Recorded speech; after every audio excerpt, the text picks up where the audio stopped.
ಕನ್ನಡದ ಎಲ್ಲಾ ಮಕ್ಳಿಗೂ ಹಾಯ್. 5 ಮಿನಿಟ್ ಸೀರೀಸ್ ವಿಡಿಯೋದಲ್ಲಿ Coulomb's law in vector form, ತುಂಬಾ ಇಂಪಾರ್ಟೆಂಟ್ 3 ಮಾರ್ಕ್ಸ್ ಕ್ವೆಶ್ಚನ್ ಹೇಗ್ ಮಾಡೋದು ಅಂತ ನೋಡೋಣ. ಏನ್ ಕೇಳ್ತಾರೆ ಅಂದ್ರೆ, state Coulomb's law and give the law in vector form ಅಂತ ಕೇಳ್ತಾರೆ. ಸ್ಟೇಟ್ ಕೂಲೂಮ್ಸ್ ಲಾ ಅಂತ ಹೇಳಿದ್ರೆ ನಾವು ಆಲ್ರೆಡಿ ಅದು ಒಂದು ಪ್ರೀವಿಯಸ್ ವಿಡಿಯೋದಲ್ಲಿ ನೋಡ್ಬಿಟ್ಟಿದೀವಿ. ಹಿಂದಿನ ವಿಡಿಯೋದಲ್ಲಿ it states that the force of attraction or of repulsion between any two point charges at rest is directly proportional to product of magnitude of the two charges and is inversely proportional to square of the distance of separation between them ಅಂತ ಹೇಳಿ ಕಲ್ತ್ಕೊಂಡ್ಬಿಟ್ಟಿದೀವಿ. ಇವಾಗ vector form ಮಾಡೋದು ನೋಡೋಣ ಹೇಗ್ ಮಾಡೋದು ಅಂತ ಹೇಳಿ. ಈಗ ಇಲ್ಲಿ 2 ಚಾರ್ಜ್ ನ ಬರ್ಕೊಂಡಿದ್ದೀನಿ. ಈ ಚಾರ್ಜ್ಗೆ ಹೆಸರಿಡೋಣ. ಮೊದಲನೇದು Q1, ಎರಡನೇದು Q2.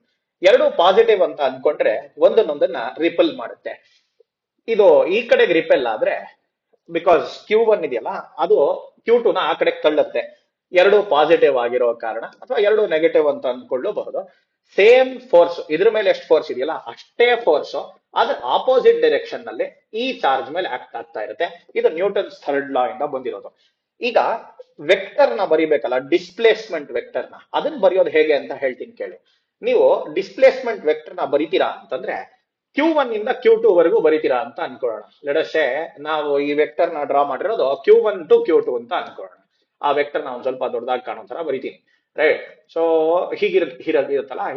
ಇವಾಗ ಈಗ it's from Q1 to Q2. ಇದಕ್ಕೆ ಹೆಸರೇನ್ ಇಡಬೇಕು ಅಂದ್ರೆ R21 ಅಂತ ಹೆಸರಿಡಬೇಕು. ಇಲ್ಲಿಂದ ಶುರುವಾಗಿದೆ, ಇಲ್ಲಿಗೆ ಹೋಗಿ ಎಂಡ್ ಆಗಿದೆ ಅಂದ್ರೆ ಫೈನಲ್ ಫಸ್ಟ್ ಬರಿಬೇಕು, ಇನಿಷಿಯಲ್ ನೆಕ್ಸ್ಟ್ ಬರಿಬೇಕು, R21 ಅಂತ ಹೇಳಿ. ಈಗ ಎರಡು ಫೋರ್ಸ್ ಗಳಿಗೆ ಹೆಸರಿಡೋಣ. ಇದನ್ನ F21 ಅಂತ ಹೆಸರಿಟ್ರೆ ಇದನ್ನ F12 ಅಂತ ಹೆಸರಿಡ್ಬೇಕು ಇದಕ್ಕೆ. ಯಾಕೆಂದ್ರೆ ಓದೋದು force on two due to one, ಎರಡನೇದ್ರ ಮೇಲೆ ಮೊದಲನೇದ್ರಿಂದ, ಇಲ್ಲೂ ಅಷ್ಟೇ ಒಂದನೇದ್ರ ಮೇಲೆ ಎರಡನೇದ್ರಿಂದ ಬರ್ತಾ ಇರೋ ಫೋರ್ಸ್. ಸೊ ಈಗ ವೆಕ್ಟರ್ ಈಕ್ವೇಶನ್ಸ್ ಬರೆಯೋದು ಹೇಗೆ?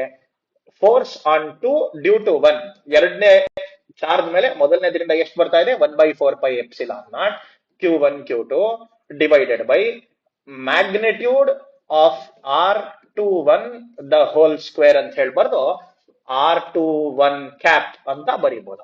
ಅಂದ್ರೆ ಇಷ್ಟು ಮ್ಯಾಗ್ನಿಟ್ಯೂಡ್ ಈ ಡೈರೆಕ್ಷನ್ ಅಲ್ಲಿ, F21 ಇರೋದು R21 ಇನ ಡೈರೆಕ್ಷನ್ ಅಲ್ಲಿ ಅಂತ ಹೇಳಿ ಹೇಳ್ತಾ ಇದೆ. Next force on 1 due to 2 ಅಂತ ಏನಾದ್ರು ಬರೀತೀರಾ ಅಂತಂದ್ರೆ F12 ಬರದೆ 1/4πε0 Q1 Q2 divided by, same ಅದೇ ಡಿಸ್ಟೆನ್ಸ್ ಯಾವಾಗ್ಲೂ ನೆಗೆಟಿವ್ ಇರಲ್ಲಪ್ಪ, ಯಾವಾಗ್ಲೂ ಪಾಸಿಟಿವ್ ಇರುತ್ತೆ. ಸೊ R21 ಬರೀಬಹುದು, ಮ್ಯಾಗ್ನಿಟ್ಯೂಡ್ ಬರೆದ್ರೆ ಅದು ಪಾಸಿಟಿವ್ ಏನೇನೆ. ಬಟ್ ಏನಂದ್ರೆ R21 ಇನ ಆಪೋಸಿಟ್ ಡೈರೆಕ್ಷನ್ ಅಲ್ಲಿ ಇದೆ ಅಂತ ಹೇಳಿ ಬರಿಬೇಕಾಗುತ್ತೆ. ಇದು R21 ಕ್ಯಾಪ್ ಅಂದ್ರೆ ಅದೇ ಡೈರೆಕ್ಷನ್ ಅಂತ, ಮೈನಸ್ ಸೈನ್ ಬರೆದ್ರೆ ಅದರ ಆಪೋಸಿಟ್ ಡೈರೆಕ್ಷನ್ ಅಂತ.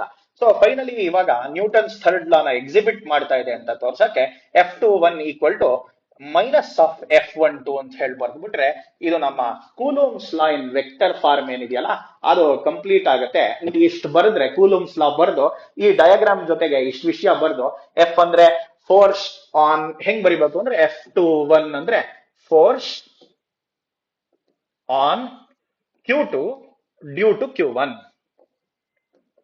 ಹಾಗೇನೆ F12 ಅಂದ್ರೆ force on Q1 due to Q2 ಅಂತ ಹೇಳಿ ಎಕ್ಸ್ಪ್ಲನೇಷನ್ ಬರೆಯೋದು. ಸೇಮ್ ε0 ಅಂದ್ರೆ absolute permittivity of free space and R21 is the distance of separation between them. ಇಷ್ಟು ಬರೆದ್ರೆ 3 ಮಾರ್ಕ್ಸ್ ಗಟ್ಟಿನಪ್ಪ. ಇದೇ ತರ 5 ನಿಮಿಷದಲ್ಲಿ ಕಲ್ತ್ಕೋತಾ ಇರಿ. ಇನ್ ಮುಂದಿನ ವಿಡಿಯೋದಲ್ಲಿ ಸಿಗೋಣ.